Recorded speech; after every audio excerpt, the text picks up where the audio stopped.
देखा आप लोगों ने, ये कहाँ का इस्लाम है, ये कहाँ का इस्लाम है। और ये क्या जहालतपन दिख रहा है हमारी कौम में कि मुझे यही समझ में नहीं आ रहा है कि अब ये नया ट्रेंड कौन सा निकल गया है। ताजियादारी कहाँ तक सही है, ताजियादारी की क्या शराइत है, ये हमारे बरेली के आला हजरत बता चुके हैं, बता गए हैं। फिर ये क्या नए नए फितने यार बाजार में मार्केट में देखने को मिल रहे हैं कि भाई कोई बंदर की शक्ल में आ रहा है, कोई किसी की शक्ल में आ रहा है, और ये नाचना, ये गाना, ये डीजे, ये ढोल, ये ताशे, ये क्या है, ये मेरे समझ में अभी तक नहीं आ रहा है। करबला क्या है पहले उसको पढ़ो, करबला में क्या हुआ था उसको जानो। करबला में इमाम हुसैन ने जो अपने सर को तन से जुदा कराया उस बात को समझो, जो हकीकत है उसको समझो, उसको पढ़ो, उसके बाद में यार ये नए नए ट्रेंड लेके आओ। मैं एक चीज नहीं जानता हूँ यार कि ये क्या क्या नया नया ट्रेंड निकल रहा है। अभी तो मूर्तियां रखने लगी हैं, मूर्तियां, मतलब एक बुत, और बुत परस्ती तो यार इस्लाम में हराम है।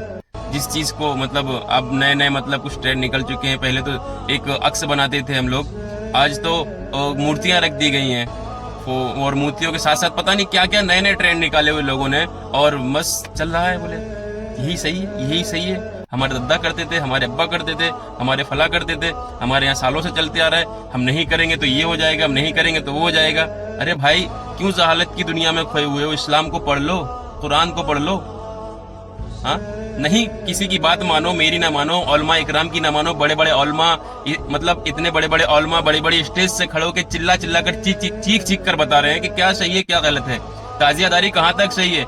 मानो, मैं मना नहीं कर रहा हूँ, ताजियादारी कहाँ तक सही है उस चीज को तो पढ़ो पहले, उस चीज को तो समझो पहले, उसके बाद में किसी और मतलब नए ट्रेंड में आप घुस जाओ कि मतलब कुछ भी चलेगा, नाचो गाओ। अरे अल्लाह अल्लाह बचाए भाई, डीजे चालू हो चुका है, डीजे। मैं नहीं कहना चाहता हूँ, पर कल को हमारे घर में मैयत होगी, हमारे घर में कुछ ऐसा माहौल क्रिएट हो जाएगा, हमारे हो सकता है मेरे घर में, आपके घर में कोई मासूम बच्चा या हमारे घर के बुजुर्ग इस दुनिया से गुजर जाएं, मर जाएं, उसके बाद भी हम लोग ढोल ताशे बजाएंगे, उसके बाद मतलब उनकी मैयत के साथ साथ भी हम लोग ढोल और नगारे और डीजे लेके जाएंगे। यार खुद थोड़ा बहुत तो मतलब दिमाग लगाइए, थोड़ा बहुत तो सेंस लगाने की जरूरत कीजिए। मतलब कुछ भी बोले मेरे दद्दा करते थे वही करेंगे, भाई ना तुम्हारे दद्दा करते थे, ना ही मेरे दद्दा करते थे। एक राजा था, एक वजीर था, वो उस वक्त का जिसने ये ताजियादारी शुरू की है। जो इमाम हुसैन के रोजे पर नहीं पहुंच पाया था, उसने, उसके एक किसी वजीर ने अपने मतलब आका को, अपने राजा साहब को खुश करने के लिए इमाम हुसैन का एक रोजे की शक्ल में एक तस्वीर बनाई थी, एक ढांचा बनाया था, जिसको उसने अपने राजा साहब के सामने पेश किया। उससे वो खुश हो गए और बस उसके बाद ये रिवाज चली आई कि हम भी करेंगे, वो भी करेंगे, ये भी करेंगे। भाई नहीं है, ये कहीं नहीं है, ये ऐसा नहीं है जैसा हम लोग करने लगे हैं। कीजिए, शराइत में हद में रह के कीजिए। नहीं अभी तो मैं क्या कहूँ यार, बेपर्दा औरतें घूम रही हैं, बेपर्दा भाई का जनाजा देख कर बिना पर्दा छोड़ा बहन जैनब ने। वो हुसैनियत है, वो इस्लाम है, वो ईमान है हमारा।